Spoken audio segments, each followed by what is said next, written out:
What happens when a routine traffic stop turns into a life-changing confrontation? A black man in a luxury car, a racist cop with a badge, and a shocking twist that will leave you speechless.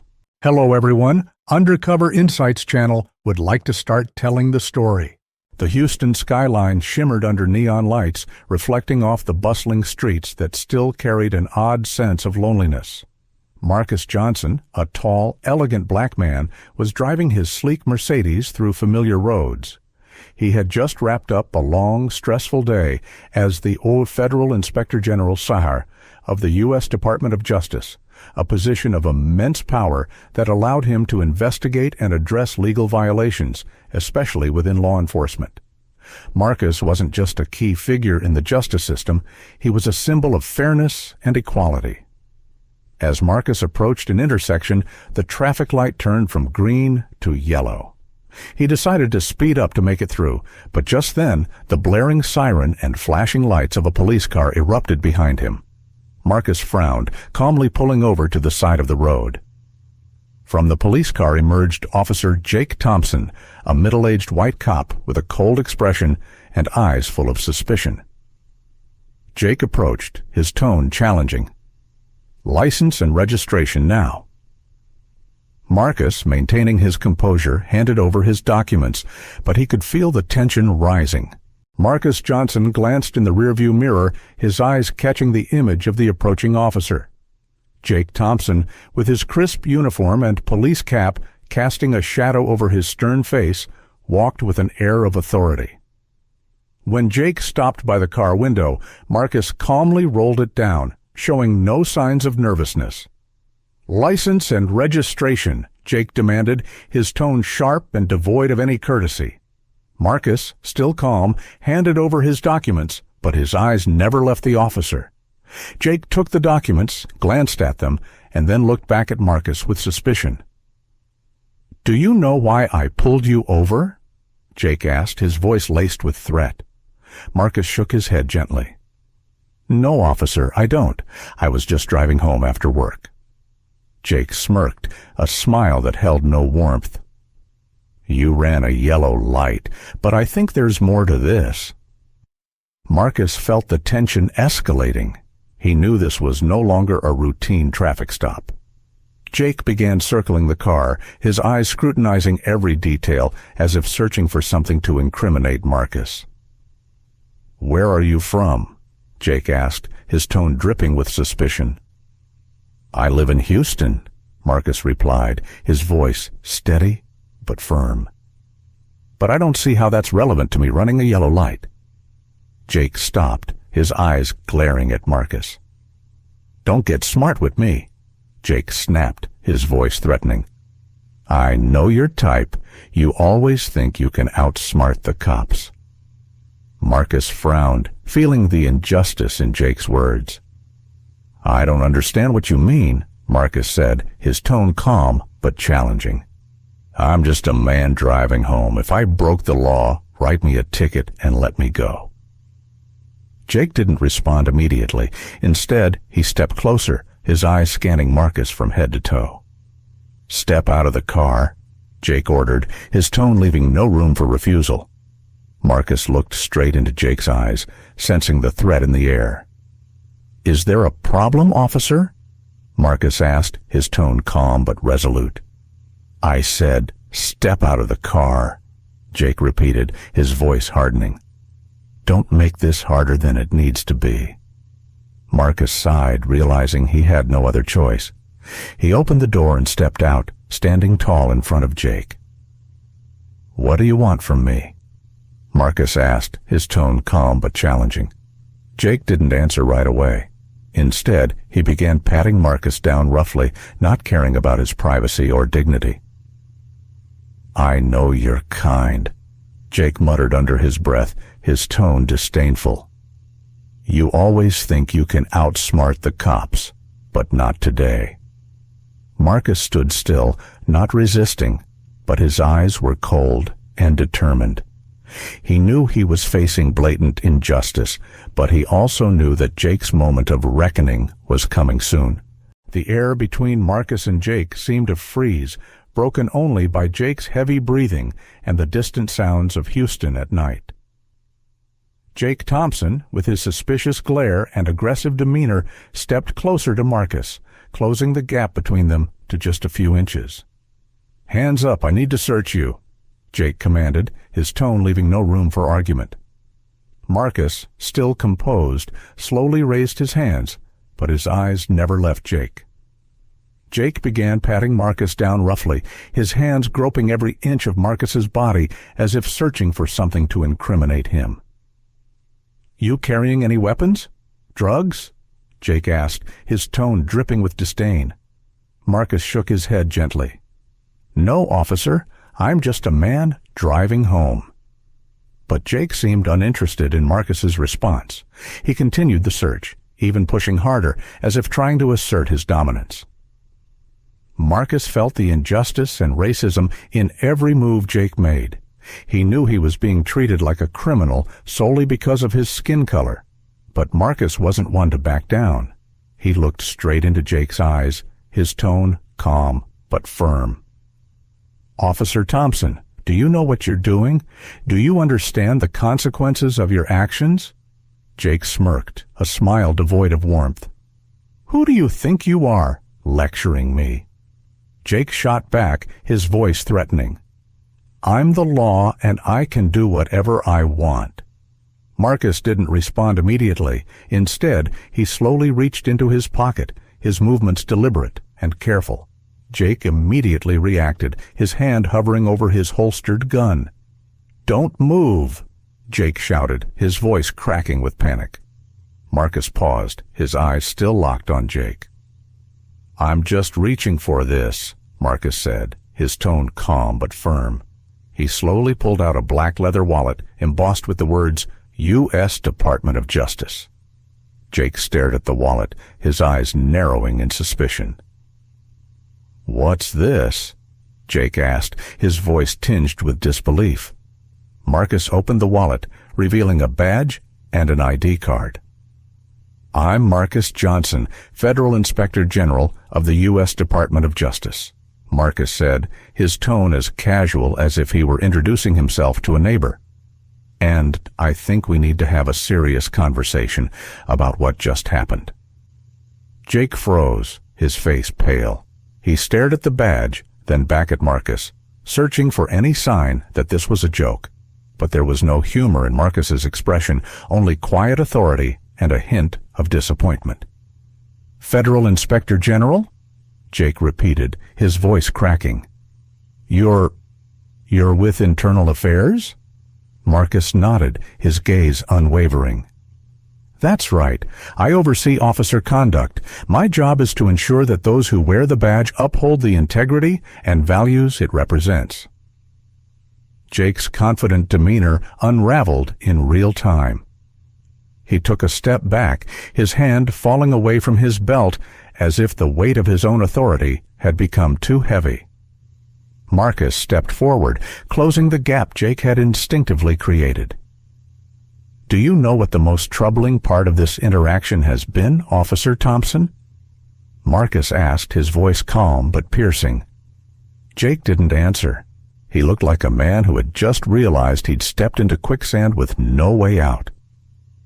"It's not the profiling," Marcus continued. "Though that's bad enough. It's not the baseless escalation either. It's the fact that you did all of this without even realizing who you were talking to. You assumed I wouldn't know my rights, that I wouldn't understand the laws you're sworn to uphold. And why?" Jake opened his mouth, but no words came out. Marcus's gaze bore into him, unrelenting. "Because I didn't fit your idea of someone deserving respect," Marcus finished for him. His words weren't angry, but they carried the weight of an indictment. "And that's not just a problem for me, officer. That's a problem for everyone you encounter in that uniform." Jake's shoulders sagged slightly, the full weight of Marcus's words landing squarely on him. He glanced down at the badge in Marcus's hand again, as if it might somehow disappear if he didn't look too closely. Marcus stepped back, giving Jake a moment to breathe, but his voice didn't lose its edge. "Here's what's going to happen," Marcus said. "You're going to take a step back, return my documents, and think very carefully about what you say next." Jake's lips parted, but he hesitated, clearly debating whether to push back or comply. The hesitation cost him. "And then," Marcus added, his voice lowering slightly, "you're going to hear from me again. Not as a driver you stopped on the side of the road, but as the man tasked with deciding whether you're fit to wear that badge." Subscribe Undercover Insights channel for more meaningful and inspiring stories. Jake swallowed hard, his face reddening as the weight of the moment sank in. He reached into his chest pocket and pulled out Marcus's license and registration, his hands trembling slightly as he handed them over. Marcus took them without a word, tucking them into his wallet. He stepped toward the driver's side door of his car, pausing with one hand on the handle. He looked over his shoulder, meeting Jake's gaze one last time. "Remember this, Officer Thompson," Marcus said. "The badge doesn't make you better than anyone. It makes you accountable to everyone." As Marcus slid back into his car and started the engine, Jake was left standing in the fading light, his confidence shaken and his future uncertain. But for Marcus, this was far from over. His next move would ripple through the entire department. The next morning, Marcus sat at his desk in the Internal Affairs Division of the Houston Police Department. Sunlight streamed through the blinds, illuminating the file open in front of him. Officer Jake Thompson. Jake's record wasn't clean. There were minor complaints of unprofessional conduct, excessive stops, and vague misunderstandings that had never been properly addressed. Marcus leaned back in his chair, his fingers steepled as he thought about the broader implications. Jake wasn't an anomaly, he was a symptom of a deeper problem. Marcus wasn't interested in putting a bandage on a bullet wound. A knock on his office door interrupted his thoughts. His assistant Linda stepped in, holding a stack of reports. "Morning, Mr. Johnson. Here's the summary of last month's misconduct cases. Also, Chief Daniels wanted me to remind you about the department review next week." Marcus nodded, taking the files from her. "Thanks, Linda. Can you also schedule a meeting with Chief Daniels for this afternoon? There's something I need to discuss with him." Linda hesitated, sensing the weight in Marcus's tone. "Of course," she said, before slipping out of the room.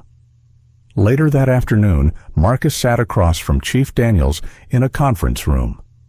Daniels, a seasoned veteran with salt and pepper hair and a no-nonsense demeanor, leaned back in his chair, listening intently as Marcus recounted the traffic stop. "I could have written it off as just another bad interaction," Marcus said, his voice steady but resolute. "But that would have been a mistake. Jake's behavior isn't an isolated incident, it's a reflection of how much work we still have to do." Daniels rubbed his temples, exhaling slowly. "This isn't the first time Jake's name has come up," he admitted, "but we've always handled it internally, quietly." "And that's the problem," Marcus replied. "Quiet doesn't fix anything. Quiet lets it keep happening. It's time to be loud." Daniels looked at him, the weight of the conversation etched into his face. "What are you proposing?" "A department-wide review," Marcus said without hesitation. "Not just of individual officers, but of our training, our protocols, our accountability systems. We can't keep sweeping this under the rug. If we don't hold ourselves to a higher standard, how can we expect the community to trust us?" Daniels leaned forward, his hands clasped on the table. "You're going to ruffle some feathers with this." "Good," Marcus said simply. "It's about time someone did." The following weeks were a whirlwind of meetings, interviews, and reports. Marcus worked tirelessly, compiling data, speaking with officers, and holding public forums to hear directly from the community. The Jake Thompson incident became a catalyst for change, a turning point that forced the department to confront its flaws head-on. Jake, for his part, faced an internal hearing. Marcus made no secret of his involvement, sitting across from Jake during the proceedings and watching as the officers squirmed under the scrutiny. The hearing resulted in a suspension, but Marcus knew the real victory wasn't in punishing Jake, it was in preventing the next Jake. Months later, Marcus stood at the podium of a community event, addressing a room full of officers, city officials, and local residents. He spoke not of blame but of responsibility, of the shared duty to create a system that worked for everyone. His words weren't just a call for accountability. They were a promise of change. Justice isn't just about catching the bad guys, Marcus said, his voice resonating through the hall. It's about making sure the people sworn to protect and serve do so with integrity, fairness, and respect for everyone they encounter. That's the badge I believe in, and that's the badge we're building here, together. The applause was thunderous, but Marcus didn't linger on it. For him, this wasn't the end of the story. It was the beginning of a better one. The story of Marcus Johnson and Jake Thompson is not just a personal confrontation, but a powerful wake-up call about racism and abuse of power in society. The message is clear. Justice knows no color, and the abuse of power will always face consequences. Marcus, as the federal inspector general, proved that no one is above the law, not even those tasked with upholding it. The lesson here is the necessity of each responsibility and transparency. Everyone, especially those in positions of power, must be aware of the consequences of their actions. Racism is not just an individual issue, but a societal disease that needs to be eradicated. We must stand up, speak out, and act to create change. Share this story to spread the message of justice and fairness. Let's build a society where everyone is treated equally, regardless of skin color, race, or status. Subscribe to our channel for more meaningful and inspiring stories. Justice is not just about punishment, it's about change, and change starts with us. Subscribe Undercover Insights channel for more meaningful and inspiring stories.